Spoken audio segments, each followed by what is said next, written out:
عزتمندو بایزید بستامی رحمت الله تعالی علینا الله رب العزت څنګه یو داسې لوی ولی الله جوړ ک. بایزید بستامی رحمت الله علی چې کله د پلار وفات کېده نو خپلې بیبي ته دا نصیحت وکړو چې زما بچی نه به ولی الله جوړې، زما د بچی نه به ولی الله جوړې، دا به دنیا ته نه پرېږدې. خو د بایزید بستامي دا کومه مور چې وه نو دا اصیله مور وه او د خاوند خبره به یې منله، د خاوند تعبیداره وه. کله چې بایزید بستامي رحمت الله علیه پلار وفات شو نو دغه مور یې د علماو سره مشوره وکړله چې زما خاوند خو ماته وصیت کړی دی چې د بایزید بستامي رحمت الله علیه نه به یو لوی ولی الله جوړی، دا به زه څنګه جوړوم؟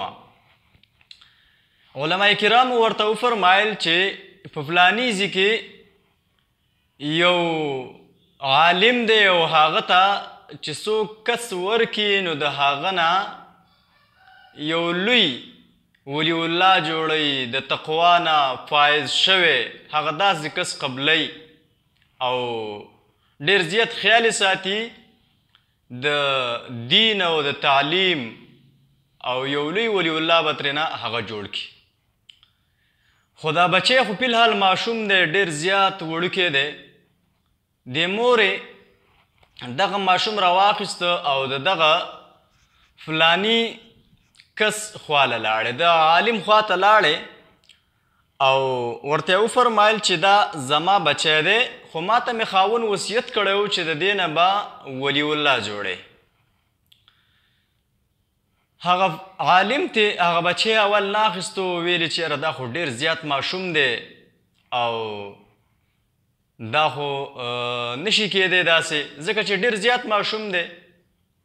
خو هغه مور یې وفرمایل چې نه، ماته مې خاوند وصیت کړی دی او دا به ته خامخا قبلې او د دې نه به ته ولی الله جوړې. او د مور ورته وفرمایل چې تر څو پورې د ده نه ولی الله نه جوړ شوی نو تر د هغه وخته پورې به زما دا بچی نه راپرېږدي.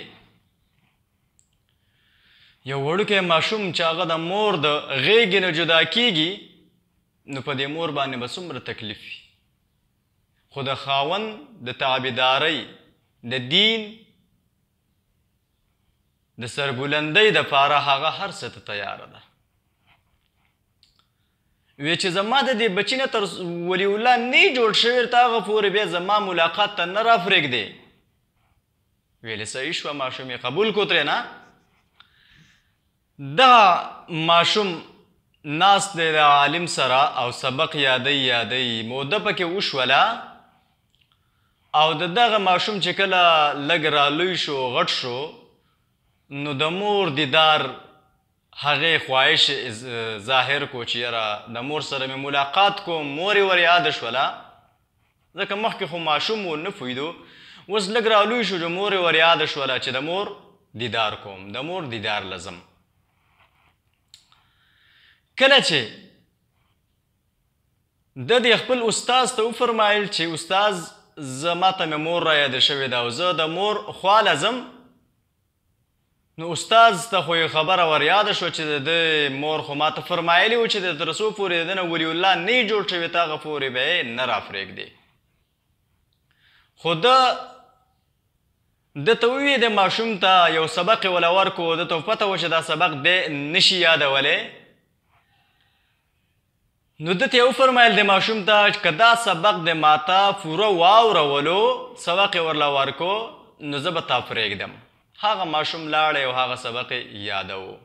سبق خو ډېر و خو د دې ماشوم په دماغو کې د مور یو خبره ور اچولې وه. عزتمندو دې خبرې ته زیات سوچ وکړئ. یو خبره یې ور اچولې وه چې بچیا هر څه چې کوي دا الله کوي، هر څه چې کوي دا الله کوي، د الله نه سوا مخلوق هیڅ څه نشي کولی.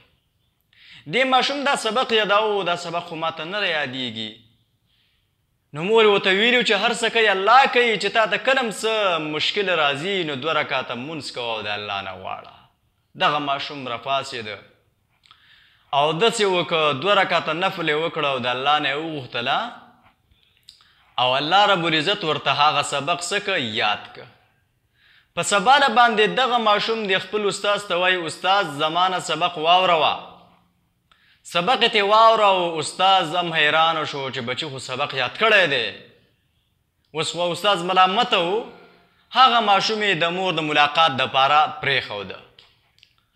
کله چې دغه ماشوم د خپلې مور کور ته نږدې شو، ورغې دروازه یې ته وټکوله، مور یې ورته آواز کوي څوک یې دی د بار نه آواز کوي بایزید یم. مور یې وایي نه بایزید نه یې، څوک یې دی؟ بیا وایي بایزید یم، ستا بچی یم، ستا ملاقات له راغلی یم، ستا لیدلو له راغلی یم. مور یې وایي نه زما بچی نشي کیدی بایزید، ځکه که زما بچی یي نو بیا به ستا استاز دروغجن وي، ځکه ما ستا استاز ته ویلي وو چې زما د بچي نه تر څو پورې ولي الله نه یې جوړ شوی دی به زما ملاقات ته نه رافرېږدي. او که استاز دې رښتونی یي نو بیا ته بایزید نه یې، ځکه ستا نه ولي الله نه دی جوړ شوی، ته ماشوم یې. نو دغه ماشوم په جړا جړا باندې واپس راغی، په جړا جړا باندې واپس راغی. استاد ته پوښتنه کوي، استاد ورته وایي دغه شان واقعه را سره وشوله چې مور راته دروازه کولاو نه کړه، راته یې وفرمایل چې استاز ته ما ویلي چې تر زما د بچي نه تا تر څو پورې ولي الله نه یې جوړ کړی تر هغه وخته پورې به دی نه رافرېږدی زما ملاقات له. ډېره موده وشوله، هغه بچي نه الله رب العزت ولي الله جوړ که، یو ولي ترې نه جوړ شه. بیا دغه بایزید خپل استاز ته فرمایي استاز زما د مور دپاره یوه دعا کوئ چې الله رب العزت دې له ډېر عمر ورکړي، چې زه ولي الله شم، زما نه الله ولي جوړ کړي او زه لاړ شم د خپلې مور سره ملاقات وکړم چې الله زما نه ولي الله جوړ کړی دی. د دراز عمر دپاره د هغې دپاره یوه دعا کوئ. دغه کس دی، دغه بچی دی، دغه الله ترېنه ولي الله جوړ که، دی په یو ځانله کمره کې دی، تهجدو ته راپاڅېد، تهجد کوي. دغه استاد یې خوب ولیده، نبي علیه الصلاة والسلام والا خوب کې راغی، ورته فرمایي تا ته چې کومې مور کوم بچی حواله کړی او د هغه دستار وکړه، د هغه نه الله ولي الله جوړ کړی دی، هغه ولي دی، هغه اوس پرېږده، د هغه دستار وکړه، دستاربندي یې وکړه او خپلې مور ته یې پرېږده.